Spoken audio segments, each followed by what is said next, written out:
And we're back with On the Record with Tiffany and Dr. Richard Gibney. So, Dr. Gibney, in the last segment, you were talking about how we are focusing on getting people better and making them well. Because, I feel the same thing that you do. It's for just such a time as this. We really, everything is kind of converged at the same moment, and people themselves are ripe and interested in a change, because nobody wants to be vulnerable to disease, be it COVID-19 or diabetes or hypertension. Nobody wants to be vulnerable. So at a time like this, I mean, we have to use good sense. If you're a young, healthy person, obviously your risk factors are dramatically lower, and that's good. If you're a person that has medical health problems like kidney disease, heart disease, lung disease, compromised immune system, dialysis patient, etc., then you've got to be obviously more careful. And the options are, from my standpoint, we hear a lot of information from all of the governmental people. From my standpoint, I think the answer is obviously wash your hands like crazy. Why? Because you want to be safe. You want to do social distancing. You want to wear a mask. I mean, these things should be automatics because you want to protect yourself. And there are issues where, as a person, I don't know, like, should you go into a crowded room with a whole bunch of people you don't know if you don't really have to? Well, the answer is don't go there. I mean, again, and same thing with your family. Your family has to be protective of you and say, don't worry, grandma, grandpa, whoever, Right. no, we got your back. We're going to keep you safe, and we're going to make sure you stay healthy. And that's important. Now, at the same time, in the American, I have several friends that they're quite they're from Taiwan, from Korea, from Egypt, and they think the American people are the greatest people in the world. They think the American people have this passion for doing good stuff, and the American people are better than anywhere. I have a really good friend whose son is in the military and has had a bunch of tours in the Middle East. And he said it's always the same. When we arrive, the other soldiers there, maybe from Belgium or Italy or Australia, and they're all thrilled to see the Americans, because the Americans are the can-do people. They're the ones that can innovate and figure out how to do better. So again, for all the people that are listening, realize that we Americans are the best people in the world. We have been given our freedom and liberty to do good things, but we also are caring and loving people that want to protect and give service to protect the people that are not in good a situation. So if you see people that are more compromised, go out of your way to say, what can I do to help them? What can I do to protect them? We will all get through this together. Through this, nothing lasts forever. Everything lasts for a while, and this may be gone tomorrow or next month or in June, or I don't know when it's going to be gone. But for now, we must be diligent and protect each other and care about each other. And if we protect and care about each other and do all the correct things medically, we're going to be fine. That is great advice. And the wonderful thing about American ingenuity is that we are willing to link arms and proverbially and figure out how to solve a problem. So, what I love about our community, about the nephrology community, and I'm just speaking about the nephrology community as a whole, is that we have people that are constantly thinking through the process. Dr. Kumar Sharma over at UT Health Science Center, San Antonio, is, I believe, and I've said this many times to him and to others, I believe that he holds the key to a lot of breakthroughs that will come for kidney patients in that wonderful brain of his.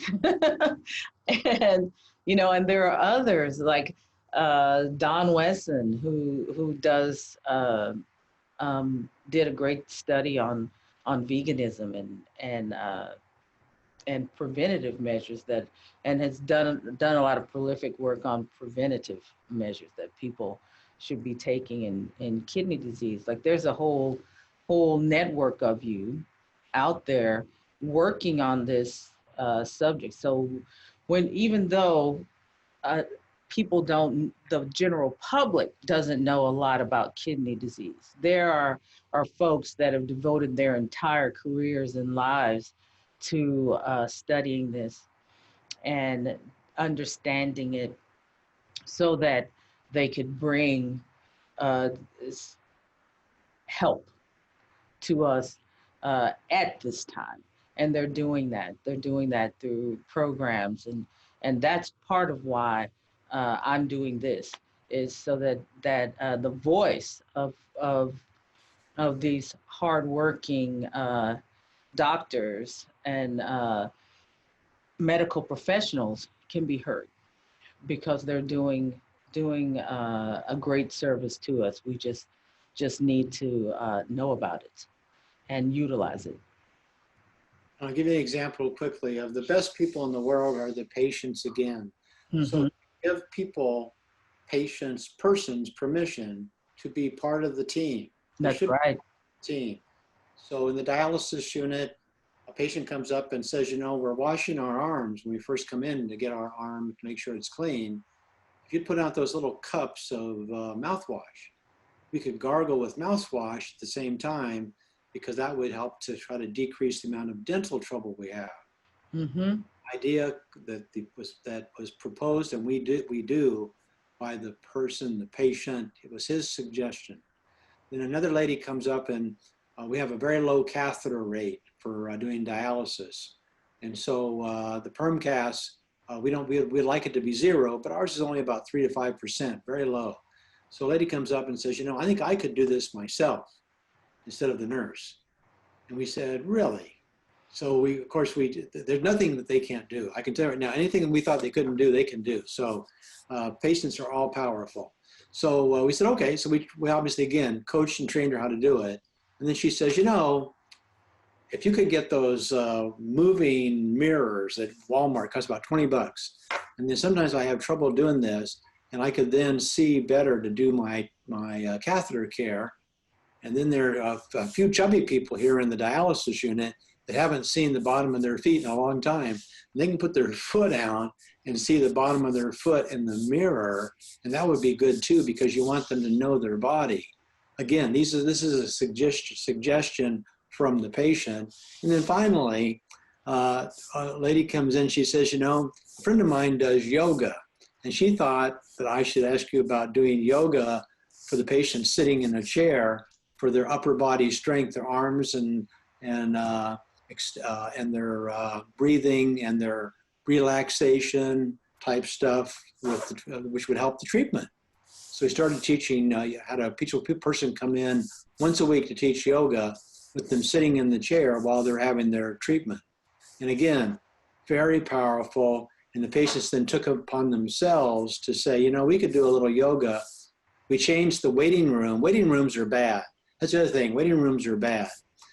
So you change the waiting room to a gathering place where the people that are dialysis, CKD, whatever, can communicate and get together and say, let me tell you what it's like to be doing this or doing that, because they all have similar problems. And they show success stories and say, look, let me tell you about the success I've had doing this and that.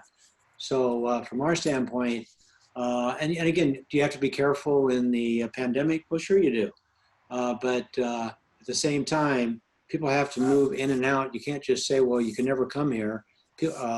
So people do move in and out, but you can use the people with the experience to say, I had that kind of, and this is what I did to make it better. So I think our job is that what we've worked on diligently is to take as much power and give as much power to the patients as possible, because the return has been tremendous.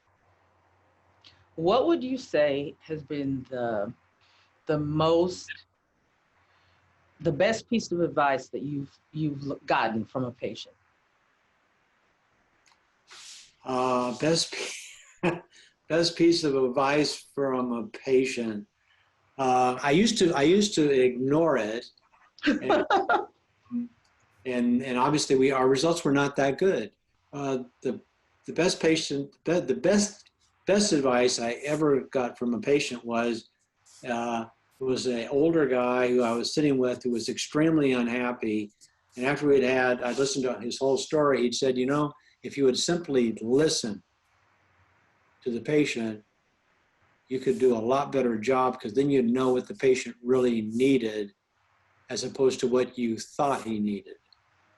So he said, do what is important for the patient, not what you think, or what what you're thinking may be totally unrelated to what the patient needs. And you know what, Dr. Gibney, I'm going to end it there, because that is probably the most important advice that anyone can give to any medical professional. Talk to the patient and listen. Listen to what the patient has to say when they're talking, because they're going to tell you exactly what they need. Thank you, Dr. Gibney, for talking to us about patient empowerment. And I'm looking forward to all of the great work you're going to do now that you're working with all of these other groups and bringing people together. I look forward to seeing what you and UT Health Science and DCI, I look forward to seeing what all of you do in the future, because I know it's going to benefit those of us who are dealing with chronic kidney disease. Thank you so much. And I look forward, you've been listening to On the Record with Tiffany, and I look forward to seeing you again, Dr. Gibney. You're always welcome. Thank you so much. You're the best. God bless. Have a good day.